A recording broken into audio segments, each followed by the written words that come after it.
All right, let's just begin then. All right, so I guess welcome everybody to meeting 2 of the JAI, well, J JAIA, Jamaica AI Association. So for today's meeting, the idea is to basically just have a discussion on, what we think the progress towards artificial general intelligence is at this point of in time, and if we're actually making real progress towards that, and maybe if you guys have any ideas of how we can make further progress towards that, I'll give you the floor to speak about that. Also, have a little discussion about GPT-3. So I'm actually gonna do like a kind of short slideshow to kind of give everybody some context. So if anybody does not know what AGI means, or say GPT-3, then hopefully by the end of the slideshow you kind of have a better idea. But hopefully at the end we can have a more or less intellectual discussion about if as impressive as GPT-3 is it a significant step toward truly building generally intelligent systems. All right, so I'll begin by just I guess doing a quick PowerPoint on what we mean by AGI, what we mean by GPT-3, and guess show you some cool applications that have been created by some users of the GPT-3 API.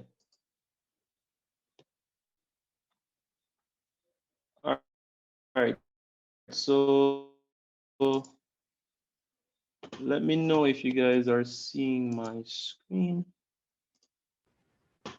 or seeing the Yeah, I slideshow. can, I can. All right, cool. All right, so what is artificial general intelligence? So the idea is basically, I mean, you guys have probably heard about artificial intelligence. It's just the idea of creating machines that can more or less do tasks that humans would have had to do on their own. So for example, things like self-driving cars, chatbots, those are all applications that you guys are probably familiar with.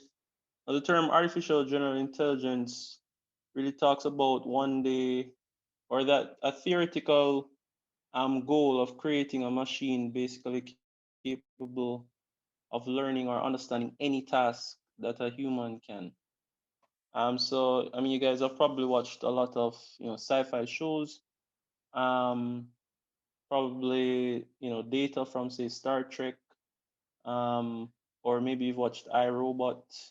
So the general idea is creating a more or less conscious machine, something that can, given any task, can quickly learn it as quickly as a human can. So it really follows the progress of technology. So there's this whole idea of the technological singularity. So the idea is that following Moore's law, as time goes on, computational power increases exponentially. So the idea is eventually we'll create a machine that is as powerful as a human brain. And when we've reached that point, so they call it the inflection point, those machines that we create that are essentially as smart as humans can create better versions of themselves, and then you end up in a essentially a recursive explosion of intelligence, where eventually we'll get something so smart, which we call artificial superintelligence, that we can't even comprehend or understand or even think about what that would mean, um, a few years from now. Now, some thinkers think that that will happen around the year 2030. Ray Kurzweil, he was I think the originator of this term, said that around the year 2030, that was his prediction. I think he's pushed it back a bit to about 2035 or 2040. But yeah, that's generally the ballpark year about 2030, 2040, will basically reach a point of technological singularity from which we'll have essentially exponential growth. Um, from there, maybe heading towards some sort of super intelligence. So sort of like a godlike intelligence, maybe something that can even predict the future, solve any disease, solve any physics theorem, you know, tell us the answers to all questions of the universe. Anyways, basically testing the power of AI, is the major benchmark is something called the Turing test. So I mean, Alan Turing was this guy from the 50s, created something called the Turing test, just basically a test to see if a machine can think like a human. So the idea is that, a machine and a human would be behind a screen and they would be interrogated by another human. And basically, the human would be asking both the machine and the human questions. But of course, the interrogator doesn't know which one is which. And the idea is that if the interrogator finds it hard to distinguish between which one is a machine or which one is human, then the machine would have passed the Turing test. So maybe if you guys have ever watched Ex Machina, where they were basically kind of running the test with this robot girl here.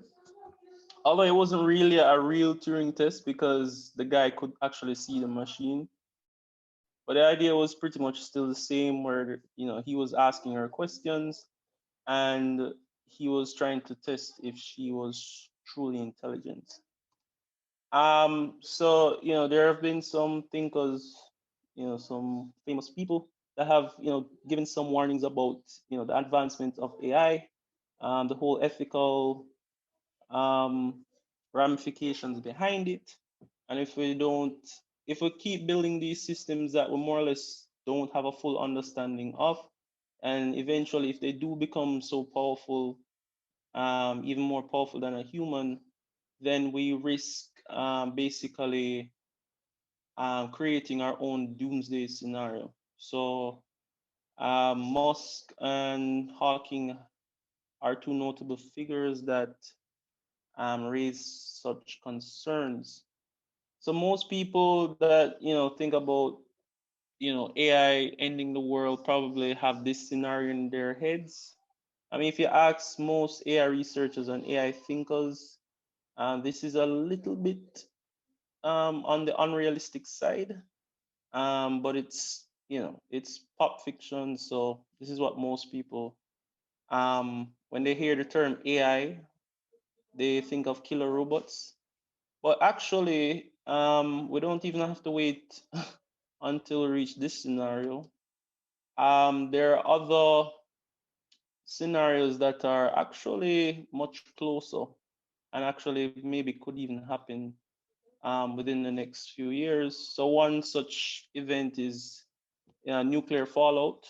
So I mean, let's say for example, advanced artificial intelligence get controls of a nuclear arsenal for some country, maybe say Russia, and then decides to fire a missile.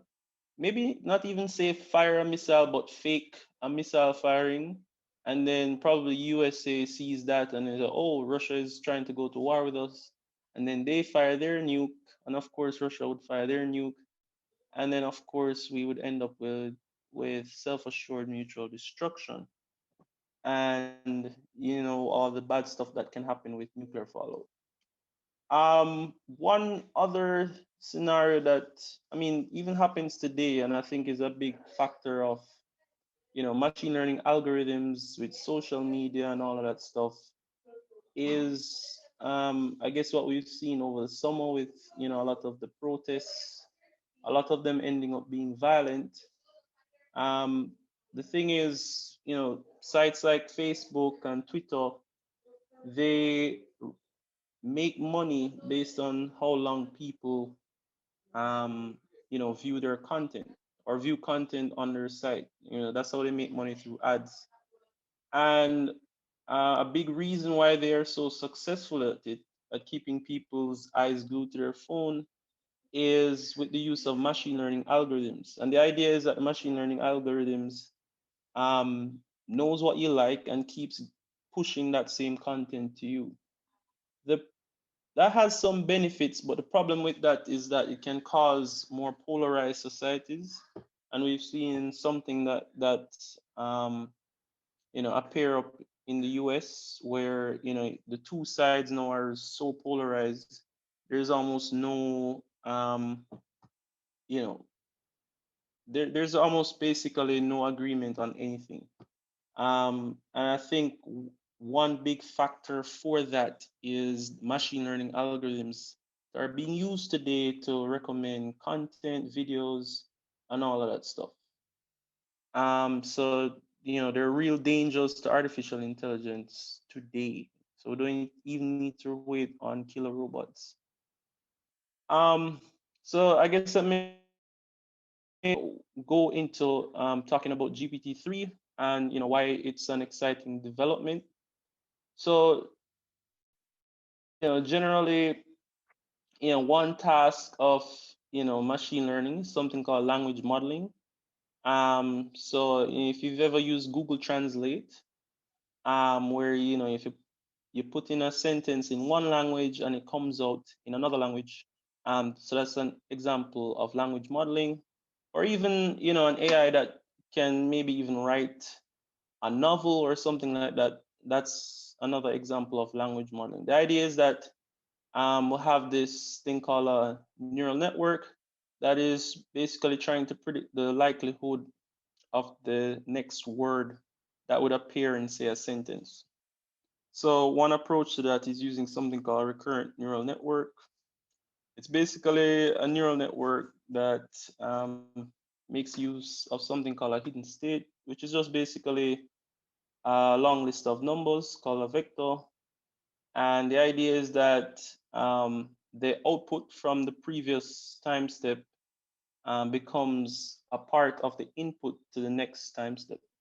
So you have this recursive structure where the output at the, say, time step t minus 1 becomes part of the input for time step t. And this is just an example of an encoder decoder RNN where we have a sentence inputted into the RNN with one language, and then out comes a sentence in the other language. So there's some improvements on recurrent neural networks, such as the LSTM. So one disadvantage with recurrent neural networks is the ability to represent long temporal sequences. So for example, if the sentence is very long and predicting the next word depends on some word that happened, several words back, it can struggle with something like that because of a phenomenon called vanishing gradient. So the LSTM was one improvement on the vanilla recurrent neural network. Another improvement is something called attention. So the whole thing about attention is basically learning what to focus on when you're trying to predict the next word. So for example, let's look at this example, the sentence where it's saying the animal didn't cross the street because it was too tired. Now just imagine you're at the um yeah, just imagine that you're at the point where it says it, and you're trying to predict, what the next words would be. Okay, yeah. So let's say, for example, you're trying to predict what the next words would be. Now with it, it could be talking about the street, or it could be talking about the animal, but it's clear from the sentence that it is talking about animal, but clearly you had to go back a few words to know that animal was the thing that you needed to focus on so that you could complete the next or the rest of the sentence. So that's the idea. It just learns what to focus on in the sentence itself, so that it can use that to help predict the next word. So this is just an example of translation from Chinese to I think English. Yes. As you can see at each time step, it's looking at all the different words in Chinese. Um, and what it's doing is essentially giving each word in the original sentence a sort of like a score. And the thing with the highest score, think of it as the word that it's placing most of its attention on.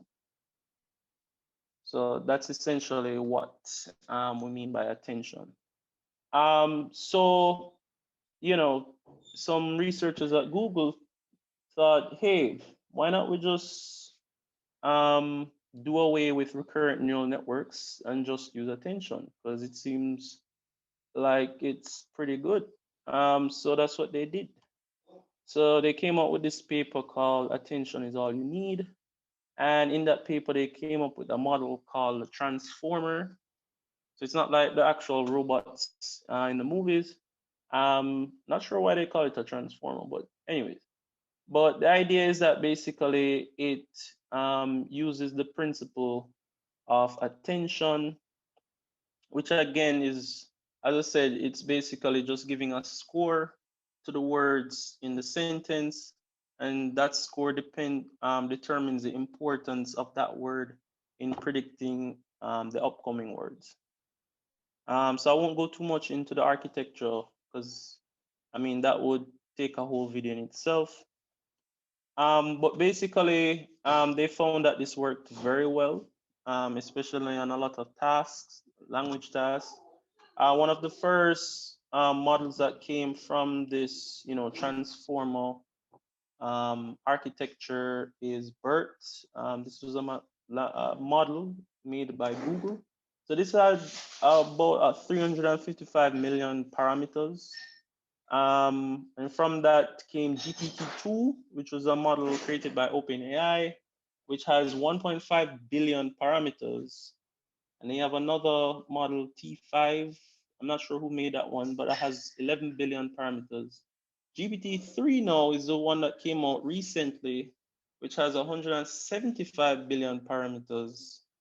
And I think it was trained on like all the data on Wikipedia, and yeah, so it basically trained on like a lot of data from the internet. The idea is that you're trying to um, it comes back to the whole language modeling thing where you're just trying to predict the next word. So they essentially just fed it a lot of documents, and from that it learned how to essentially form sentences and stuff like that. So I'm gonna actually show you some examples of some applications, some cool applications that GPT-3 um, has been used for. So this one is a pretty cool one. See, basically how GPT-3 works is you kind of give it a description of the task and you just give it some examples. And then with a few examples, it can do some cool stuff. So for example, you give it like input like this. So here we're basically going from say a description of some HTML element, and then it actually produces the HTML code. So here it's saying produce. So it's just literally just typing in natural language what you want, how you want the thing to look, and then it literally produces the HTML code for you. So you can imagine the implications of something like this in programming, where you can literally just speak to your computer about what you're trying to create, and then instead of sitting down having to write all this code, it literally just writes it for you. So there's some future applications or something like this. One other cool one here. So someone gave like a description of I think faces, and then it literally generated these images, or it will generate images of the face that you're trying to describe. So yeah, that's pretty cool as well. And the whole um, I guess buzz or hype around this really um really about the fact that the zero shot capabilities of this model. And by zero shot, I mean the ability to just train the model with just a few examples and then have it, produce the output that you desire. So you generally, when you're like training a language model to do some task, you have to give it like thousands or tens of thousands of examples. But with GPT-3, you can give it like a few examples, and it's able to learn the task um, or do inferencing with the tasks that you're trying to do pretty quickly. Is there a question? Oh, and then this last example that I have here, which is again another cool application. Like you literally just give a description of the code, some code like that you're trying to write, and it literally produces the Flask code for you. So as I said, this could have like some major implications to like programmers or jobs of programmers. People have always been talking about, the employment or the risk of unemployment with the advancement of artificial intelligence, with like blue collar workers and stuff like that. But maybe even jobs like programming aren't so safe anymore if you're able to do stuff like that. But given the exciting results produced by GPT-3, it's not perfect. Sometimes it's really confident about some very stupid things that it writes. So it's not perfect. So I guess we can segue now into, I guess, the discussion. So we can talk about, if any of you guys have any inputs, um, maybe we can talk about AGI a bit and like what you guys think about, current research into that, and if you think we're any closer towards artificial general intelligence.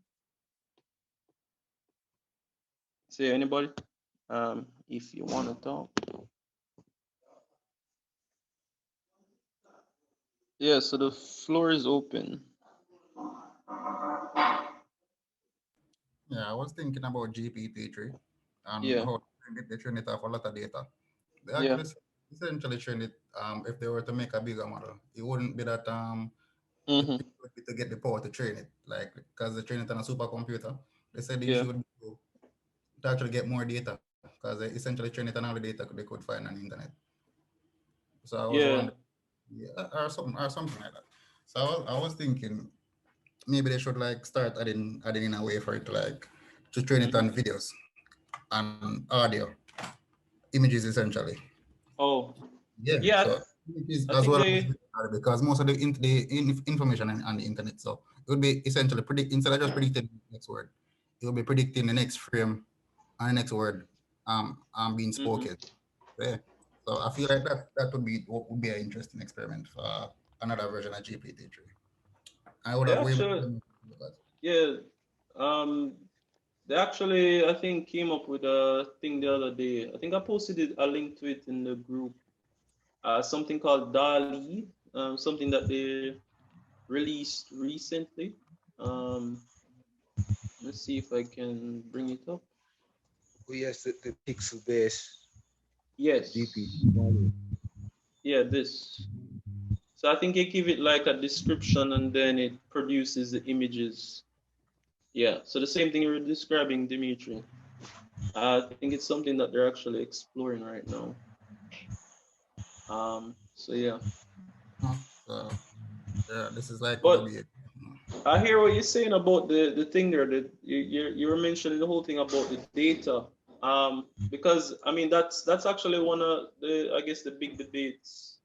No, okay, if you look here, if you look at the progress of the different language models, you can see where it's basically increasing by tenfold as you go along.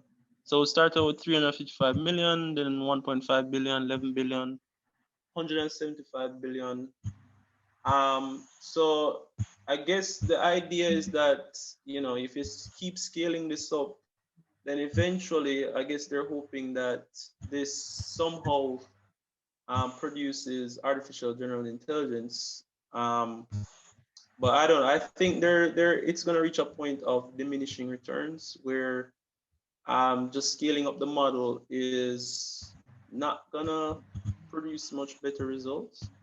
But I mean, what's your guys' opinion on the matter? They actually mentioned that. They actually thought that they would hit diminishing returns a lot earlier than now. So Yeah. they're actually surprised by the fact that they didn't already hit diminishing returns. So at that rate, I'm saying, well, maybe intelligence, as we describe it, is really just simply that predicting the next image in front of your eyes or ears or whatever. So I'm thinking they could maybe actually reach it with artificial general intelligence just by doing that, or at least something very similar, or appearing to be that. Dimitri, I agree. Brains about the human brain, about 16 synaptic operations per second, which gives us trillions of parameters essentially. And I'm not sure if nature itself was extremely smart so as to create the brain in a way that deviates heavily from what the big companies are doing now by exploding the models. So if I'm clear here, I'm trying to say that I'm not sure if what nature did to generate our brain is very far away from the methodology that OpenAI and the other companies are doing, which is to expand your resource usage while trying to solve problems in nature. So, and also there's one other model that was recently created, 1 trillion parameters. I'm not sure how well it performs compared to, but we're in the trillion range now. Yeah. And the human brain itself is trillions of parameters, but still a bit far away. But based on the exponential growth of AI software and AI-based hardware, we're about 8 years away from AGI, human level AI, as predicted by Kurzweil. It could be later, it could be earlier. Not sure how yet.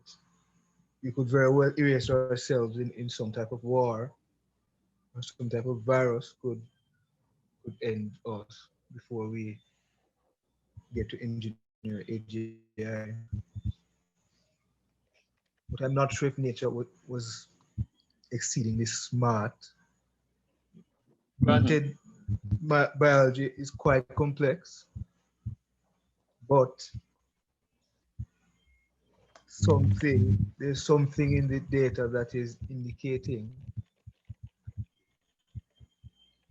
that exploding the number of parameters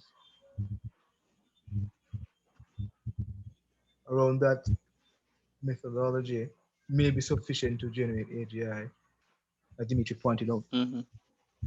But something is telling me, something is also indicating that there may be some point of diminishing return, as Matthew is indicating. So is it okay if I shared my screen? Yeah, sure. All right, this is Michael. How are you? How's everybody doing today? Good. Fine for now. Excellent. Yeah.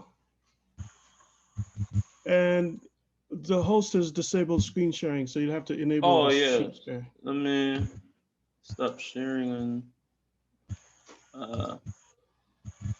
So was it Mike? Yes, it's me. Yeah. So over to you. Okay. So I've been working on AGI for quite some time, and I started seriously around 2010, and I published a paper. Basically, I said, you know, if I were going to build an AGI, what would the components be? What would it look like?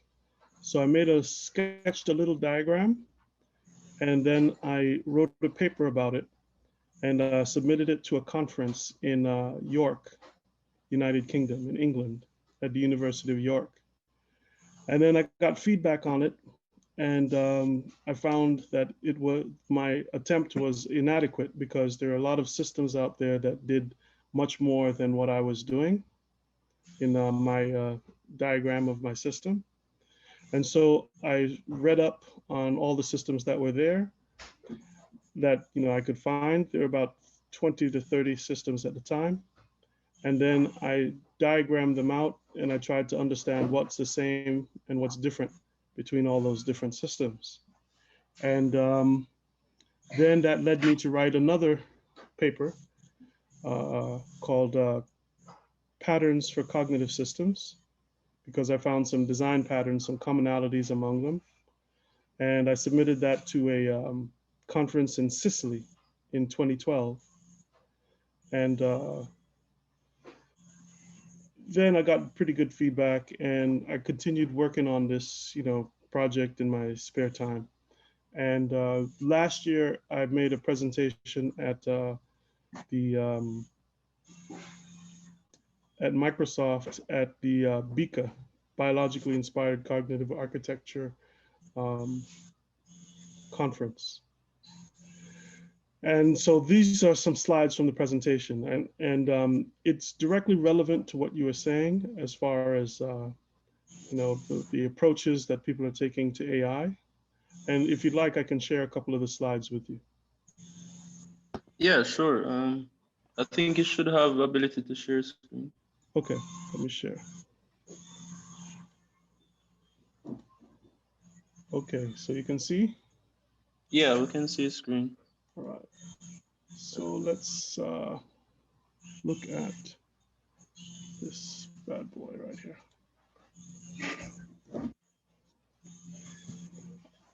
Okay. So this was from the talk I gave, and I think I put a link in the last section, but Building Minds with Patterns. This was the name of the talk I gave. And yeah. So essentially, there was a paper written in 2009 by a gentleman named Paul Rosenblum. Paul Rosenblum is famous because he worked on a system called SOAR under Newell Rosenblum and under Alan Newell from Carnegie Mellon University. And Paul Rosenblum and Alan Newell and John Laird, those three people are the major people that worked on the system. And so Paul Rosenblum wrote a paper, and in the paper he identified two different schools of thought when it comes to building cognitive architectures in particular, and AI systems in general. The first school of thought was uniformity first approach to cognitive architecture. And the uniformity first approach basically says that if we're going to build some AI systems, they should be simple. All the elements of the representation should be uniform. So it should have homogeneous elements, and the system itself should be minimal. And this type of system describes most of the neural networks and most of the machine learning approaches, because typically they have homogeneous nodes in the networks. All the nodes are the same, and they're trying to make the system as simple as possible as far as complexity and subroutines and so on. It's just basically one homogeneous application of an algorithm to all the various nodes in the system. And the system, although they have billions of parameters, they want the inferencing to be minimalistic. So that's the first school. And feel free to stop me if you have any questions or anything. And the second school about cognitive architecture is called the diversity first school. And they believe that they should have modular components which are diverse, not homogeneous, but modular components. And each component does a different function. And then the total effect is to make a synergistic system. Now, what's been dominating AI in the last decade has been neural networks and machine learning statistical approaches because of our increase in computer hardware. Neural networks have been around for a long, long time, since the 80s, since before, but the advances in cheap hardware has made these systems viable and practical. And then, so that's it as far as the two schools of thoughts. And those two schools of thought still remain, but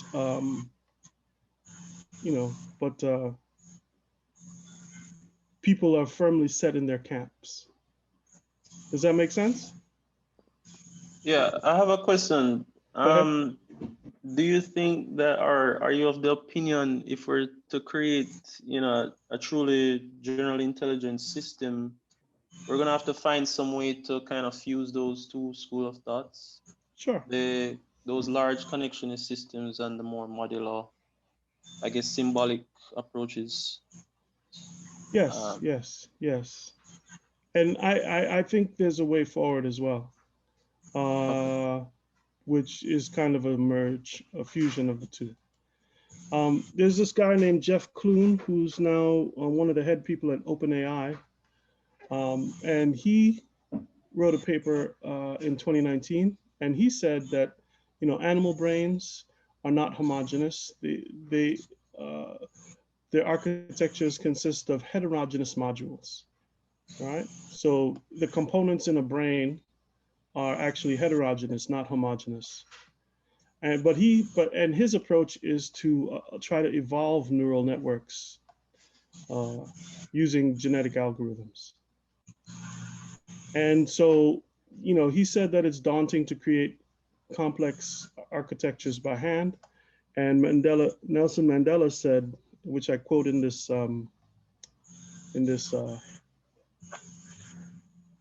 presentation, I said, Nelson Mandela said, it's impossible until it's done.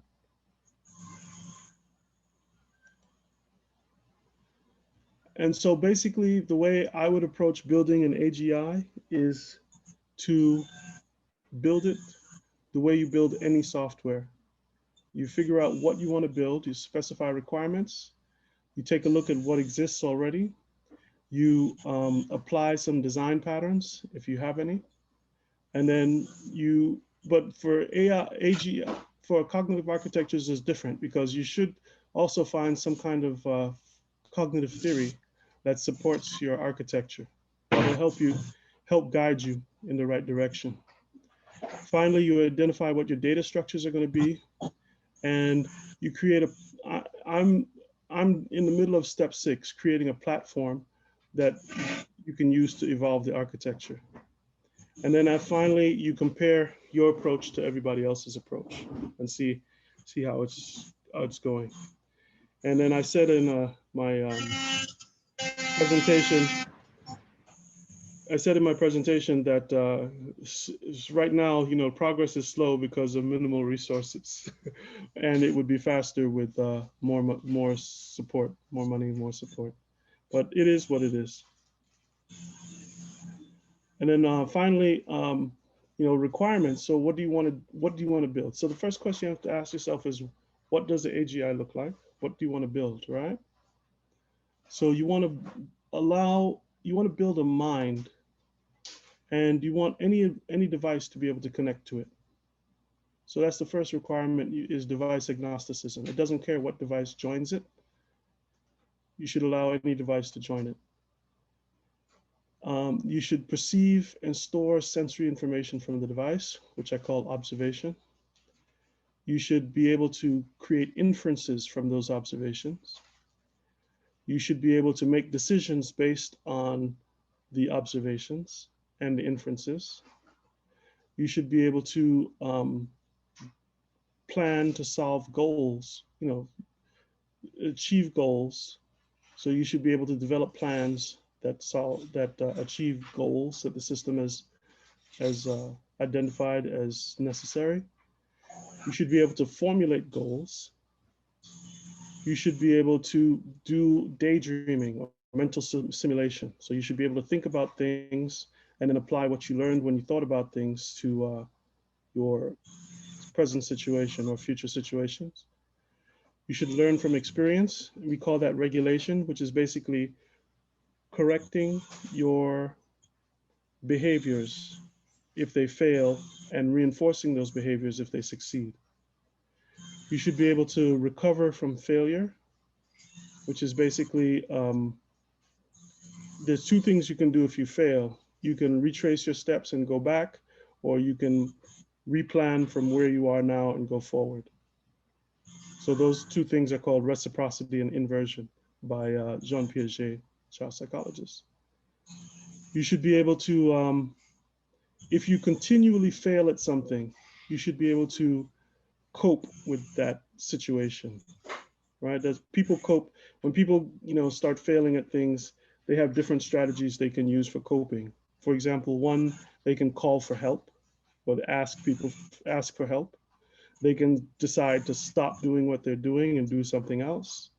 They can decide to defer doing what they're doing, or they can abandon their goal entirely and just, go about their business doing something else. Then you should be able to try new actions. And then finally, you should be able to formulate a hypothesis and test your hypothesis.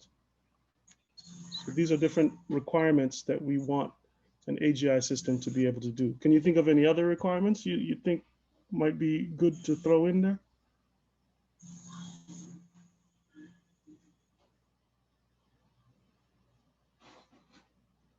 We could throw in parameterization, how many parameters we expect to cover. I think if we ignore that, the parameterization, we won't achieve generalized intellect. So for example, we know the brain is about 1 quadrillion parameters. If we fall too short of that, I'm not sure we can engineer something smart enough. Well, so that's very interesting. So I would imagine that an AGI would look something like a robot, a little robot, right? Does that make sense? Of course, whatever substrate we choose, right? Exactly. Substrate, once it carries those features. And the robot, it can be, either embedded in the world or it can be disembodied. Right? Yes. So the HAL 9000 is an example of a disembodied robot. It's just there in the world. Or, Wally, or, the telephone from Her could be an example of an embodied robot, right? Something that can situate itself in the world. Of course. So in the case of an embodied robot, we'd want the robot to just be able to act upon whatever sensory information it perceives and work and not be open to scrutiny or open to manipulation, but it would just sit there and you would interact with it. Kind of like, you interact with an Echo Dot or by voice or by audio or visual interaction, more so than coding. I would imagine that. Does that make sense to you? Yeah, that makes sense. But I was imagining it as in its earliest form, it would be a supercomputer that you would have a video camera and some mic or something to speak to it. And Right. it could hear and it could yeah, and it could respond and stuff. But over time it would improve the model and make it smaller and stuff, and yeah, just better. But Okay. you just start from there. As just a simple computer. It would essentially just be almost a laptop. So you could have a video chat with it, essentially. Right. And he's Right. substantially true, but I think the only thing I was adding to that was a minimal length, minimal size or space, minimal number of cycles per second, or minimal number of connections in the system. So for example, we know the biological brain, human brain, there's some minimal number n, minimal number of connections, whereby generalized intelligence is established. So for example, someone who had encephalitis, who had 90% of their brain gone, physically gone, there's still average function, there's still generalized function. I think that's trillions of connections. Not quite close to the average quadrillion count, but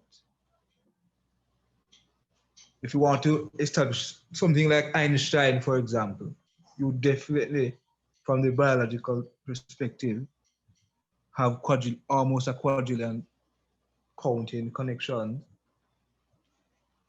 There's some minimal string, minimal length somewhere that gets you generalized intelligence, whichever substrate is selected. So whichever the substrate we choose, we know that humans are what are clumps of atoms. So whichever clumps of atoms you choose to embed our AGI in, there must be some minimal number of connections between the computational nodes. That's the only constraint I would consider, or the only requirement I would add. Okay. And so for this system, I wrote down those individual requirements and put them across the top. And then I looked at a bunch of other existing computer systems and figured out which of those systems fulfill those requirements. And then afterwards, I decided to include all of those requirements in the system I'm building, which is called the Piaget Modeler. And except for meta control is a requirement that you're able to throttle the processing of all the components up or down as needed based on utilization or based on some factors. So you're able to basically scale out horizontally processing as needed to other computers or to just other components, spin up new components as needed. So I didn't think that meta control was important, but I thought all the other requirements were important. I have one thing to add, or Go ahead. Go ahead. Yeah, I was thinking one other thing that could maybe be added. I don't know if you've maybe thought about this. So like, what about like the ability to infer the goals of other? I think you said something. Yes, Yeah, infer the goals of yes. other agents. So Yes. I think I remember reading about something called like theory of mind, and the Mind ability reading. to. Yeah, exactly. So I think maybe that. That would be good. That would be Yeah. good to add as well. So I agree. I agree. My thought is that you build that up over time, but I did a little bit of thinking on that, but we can get to that. But yes, that's a good requirement to add as well. And I'm sure there's probably hundreds of other requirements to be added. So moving forward, those requirements I lumped into different categories, right? Observation category, coordination category, reflection category, and consolidation category. So I found the different design patterns and lumped them into these categories, right? So this is them categorized, those same things categorized. And then I took a sample. So this is the mind-body pattern. And basically it says mind-body pattern is to achieve device agnosticism, right? So to achieve device agnosticism, we have a device and we have two components of the mind. One component called the perceiver, one component called the executor. The executor sends action requests to an actuator, sends action requests to the device, and the device sends back three kinds of things. It sends back external sensory information, which you call exterocepts. It sends back internal monitor information from the device itself. So for example, the Wi-Fi signal strength of the device, the power level of the device. If the device has a gyroscope, the gyroscope coordinates. Those internal monitors are called interocepts. External sensory information might be information from the microphone that the device takes in from the external world, or from a camera. And this would be internal information. And then you have actuation information, or propriocepts.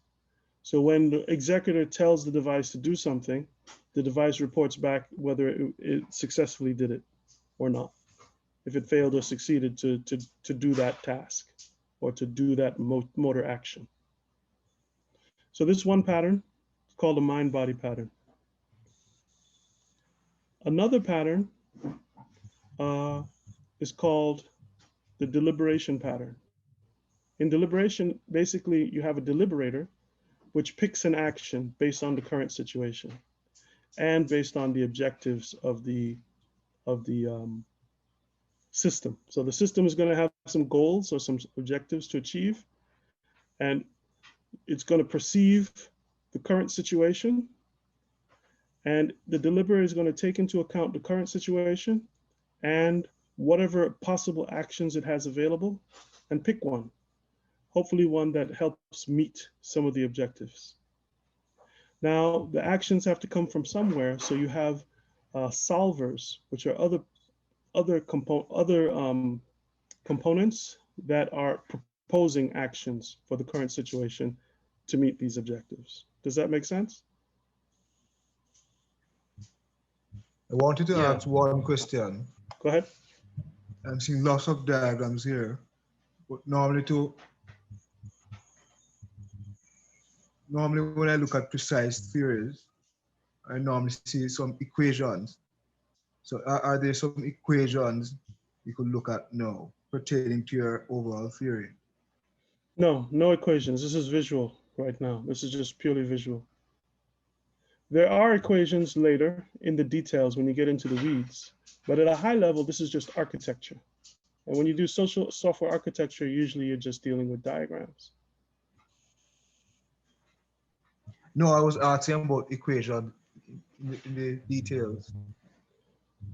Right, and I answered you. I said, in general, when you're talking about architecture, you're dealing with pictures, not necessarily equations. There could be equations for achieving homeostasis, and there are a lot of equations that you can formulate, but those are at a lower level of detail. Right now, we're talking about a very high level of detail. So you would have the equations in the paper itself? We'd have the equations inside these boxes. So when you make a software program, so you have large-scale software development and small-scale software development, right? In large-scale software development, you have several programs that are working together to achieve some effect. In small-scale software development, you have just one program and maybe a single algorithm that you're dealing with. And in that one program or one algorithm, you have an equation that talks about that algorithm, that addresses a specific algorithm. But in large-scale development, this is large-scale development, we're talking about a number of different programs. Each one of these boxes is a program. The executor is its own program operating independently, and it probably has equations dealing with how it schedules actions to be performed. The device itself is a box, but inside that box, there are many different components going on. The perceiver is a component, and it may have several things going on inside its box. No, I wasn't disregarding the overall components. So for example, if you take a look at Dr. Uri Oscul's AGI papers, he does describe an overall architecture, but those papers are rife with equations. And also if you take a look at Ben. Right, what are the equations for? So the equations comprise of in some cases, small scale components, in other cases, large scale components. So I'm just saying that those equations cover all the spectrum of the goal state, which is to construct an AGI, a general system. So if you look at Ben Goertzel's papers, he has diagrams, but also he's going to detail into mathematical detail of what some of these diagrams would encompass. So that way he has a more precise description of the theory. So an engineer now could go and codify that description into a machine or into a substrate of whatever is desired. So that's why I was asking for some equations here pertaining to your theory. Right, so we're not at that level of description at this point and not in this diagram. However, there are many, many equations associated with the system. And when we get down or drill down to a specific component box, you'll find that there will be equations associated with that specific box. But right now, we're just talking at the high level. Is that okay? I still have a qualm about that, because we can still have equations that describe the overall picture, including the components. For example, for components, you could have some integral somewhere.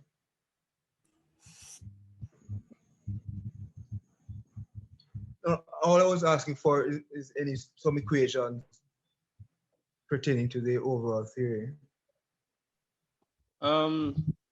Yeah, So for example, I think in the interest of time, I think we should let Mike maybe continue with the presentation, and then if anything after, we could, I guess, chip in. No, I don't have any issue with the presentation. I just wanted maybe one slide, one picture of some equation being shown. Okay. Just what? You know, it's interesting. It's interesting. When I was in Sicily, I gave a talk about the patterns for cognitive systems, and there was a gentleman in the audience. He said, "I love your presentation, but I want to see some math." I want to see some exactly, equations. because he said the same thing. That's what the engineers would use to codify the theory. They want to codify the theory. Yeah. Okay, I'll see if I can dig up some equations for you. I'm sure I have plenty. This is the coping pattern. So remember how we talked about if a system is failing, we need some way to get it unstuck. Does that make sense? Yeah. If a system is failing at achieving its objectives, we need a way to get it unstuck. This coping pattern is the way to get it unstuck. Basically, we have the executor, which sends actions to the device. The device reports back the status. And the perceiver sends the current situation to an attention module, as well as an action selector. Actions are being fed to the action selector, as well as, or the selector is choosing from available actions, and it's also choosing among objectives. Now, in the case that the objectives are not being met, right, the executor updates the objectives as to what's being done which ones are attempted. And then we have an evaluator, and the evaluator is looking at the objectives, seeing which ones are succeeding, seeing which ones are failing, and rendering an appraisal. And the appraisal basically goes back to the attention module, and the attention module decides what to do to the objectives. Does that make sense?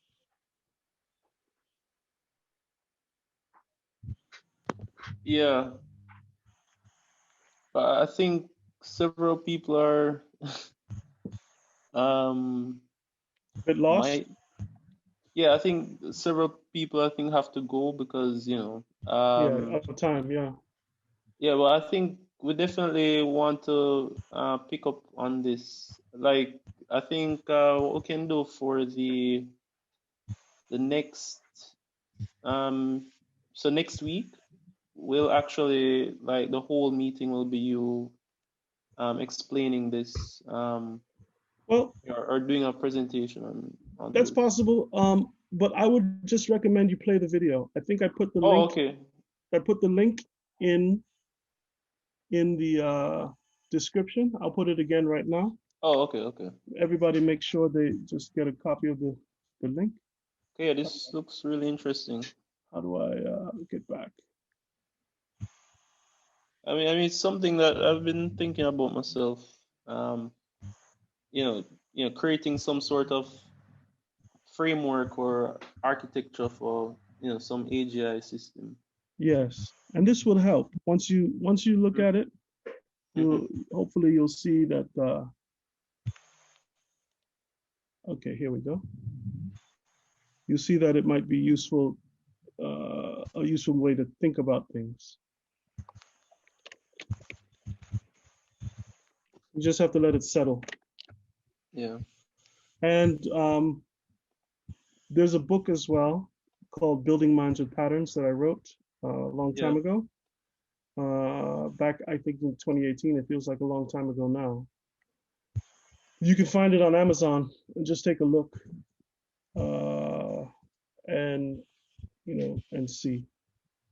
So Building Minds with Patterns, that's the name of the book? Patterns, yeah. Okay. Definitely check. I think most people are gone, I think. But yeah, I think it was a pretty good meeting. As I said, if anything, we can maybe pick up, or I guess we can have a more in-depth discussion about, I guess, when we watched your video. Yeah, just watch the video, and then any questions you have, you can send them to me. Okay. Here, you can send them to me at that email address, piagetmodeler@hotmail.com. All right. Cool. And then hopefully we can have a longer discussion, and we can, once everybody's level set. And actually, if you send me your email, I think I've already sent God Bennett a copy of my book. Do you remember received that, God? I don't know if he's still here. Are you still here, Ben? I think he had to leave.